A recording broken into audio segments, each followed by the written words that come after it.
skin conditions or urinary tract infections. And we have an over-the-counter brand, and that's on the right here, where we have a global licensing agreement with L'Oreal, where we make the final product for them, including their package and their leaflets, and then sell that to them. But on the left-hand side, so we have PGS, which is PhageGuard against Salmonella, PGL, which is PhageGuard against Listeria, and PGE, which is PhageGuard against E. coli 0157. But we all do this with a very scientific background. The ETH, which is the Swiss Federal University, one of the top 10 universities in the world, that's where our fundamental university comes from, fundamental research comes from. And I must make an apologetic remark here, because Professor Gauss is in the room, and I see your logo is not in there. He's from the University of Stellenbosch, and it's not the only time I'm going to mention you, I promise. So the benefits of phage application is that they're a natural and organic solution. They're proven to be very effective, and they're harmless to humans, animals, and plants. I forgot to bring a bottle of our concentrate. I would take a sip if I hadn't. I do that sometimes with customers who go, you keep talking about the chemical. No, it's an organic biological solution. You can drink it, it's harmless. And it's a topical treatment, considered a processing aid around the world. We have approvals in the US, Canada, New Zealand, Australia, also a country in the Middle East, and we're working towards completing that spectrum so that we have worldwide approval. But everywhere where we have applied for approvals, we consider a processing aid. It doesn't have any organoleptic influence. There's no wastewater issues. There's no worker safety issues. It's not corrosive to equipment. It is like spraying water. It looks like water, it tastes like water, except we're carpet bombing the surface of the food product with a phage to selectively kill the bacteria that is of concern.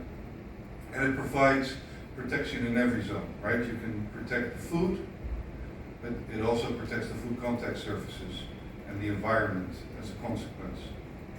And we have to think about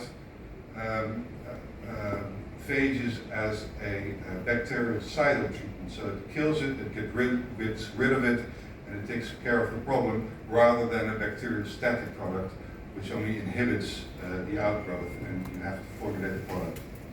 So when we look at PhageGuard S against Salmonella and intervention, this is a study that was done at the University of Nevada, where they see that PhageGuard works a lot better than the traditional chemicals. And why is that? The phage capsid, the outside of the phage, is protein, amino acids and nucleic acids, and it doesn't react away. So when phages are applied as a final treatment, it continues to work as long as the surface is moist or wet, up to 24 to 48 hours, after which the phage become absorbed to the surface and do not have a technical function anymore, making it a processing aid under the Codex definition.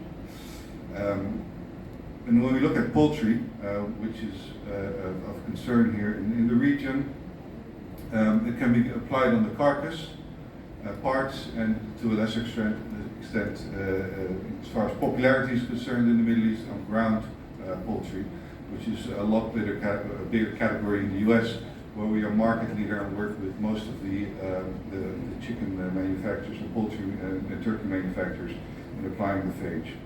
So on carcasses, it works on, and this is just a selection of the biggest ones, but it works on all of the serophores that we've tested, and the panel of serophores that we've tested is hundreds of strains. I have that document if somebody is interested. And we also use carcass application, where we have a manifold with nozzles installed after rehang or in the air chiller, where we dose in non-chlorinated water at a very low concentration, 0.5%, 1%, spray it directly onto the carcass, and we see really good results. So this is, and here comes the mention back to Professor Gauss, where we collaborated with the University of Stellenbosch a few years ago, where we did a trial during 4 weeks on 3 million chickens, the incidence pre-chiller and pre-chlorine application was around 82% positive. We sprayed with PhageGuard in the air chiller, we got a huge reduction, and but the absence-presence analysis doesn't show the extent of reduction. So when you look at the next skin's post-chlorine treatment, you still see that there is a positive. So chlorine is not working, and I promise this is the final mention, yes, guys. This is work that was conducted which shows that chlorine even promotes the growth of Salmonella. And of the resistant Salmonella to chlorine, we also analyzed that around 25% of those isolates were antibiotic resistant to certain antibiotics. But here comes the good news.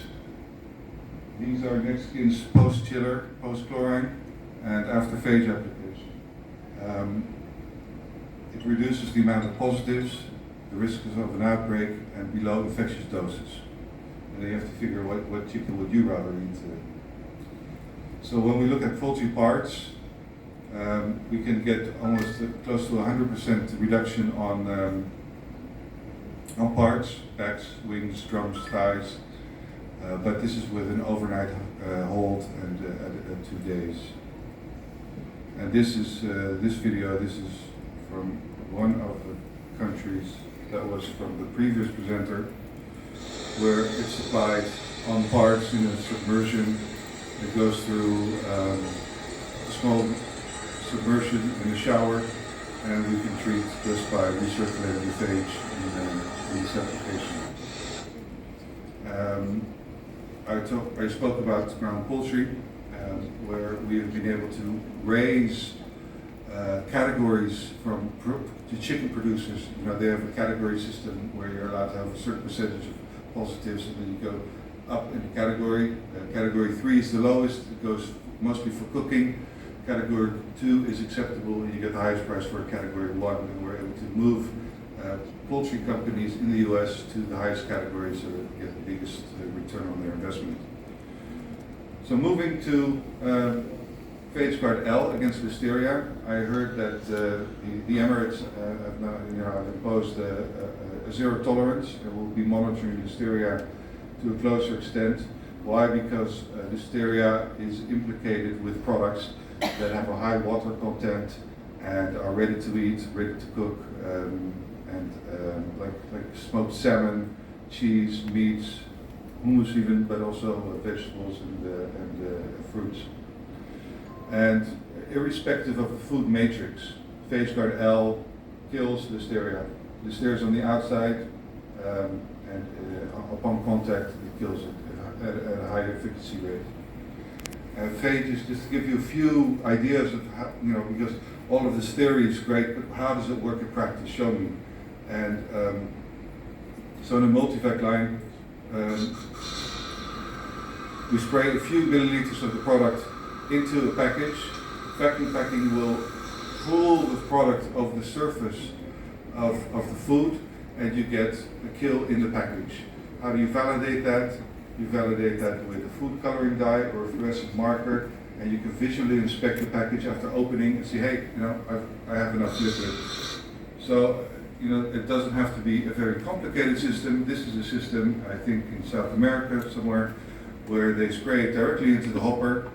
It goes into the packaging line, and you can see if with the tumbling and everything that you can add the food coloring dye, and you can see if you have proper coverage.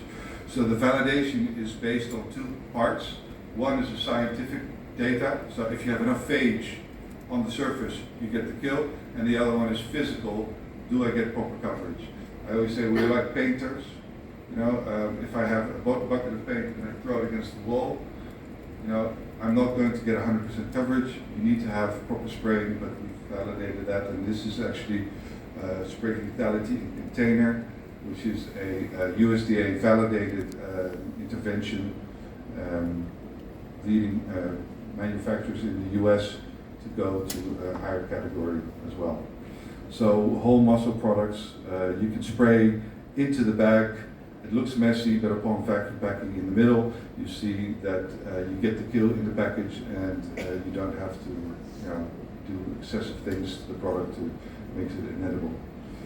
And this is almost my conclusion. Also, this application shows you the extent of the technology. At this point, this is really state of the art.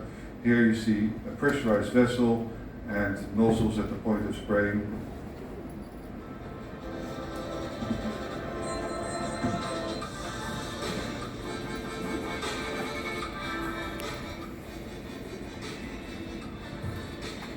Here you see that the amount of liquid is minimal.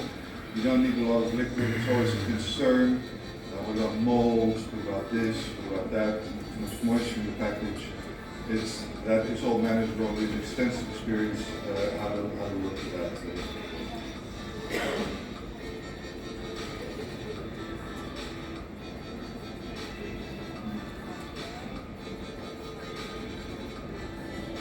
Enough of that.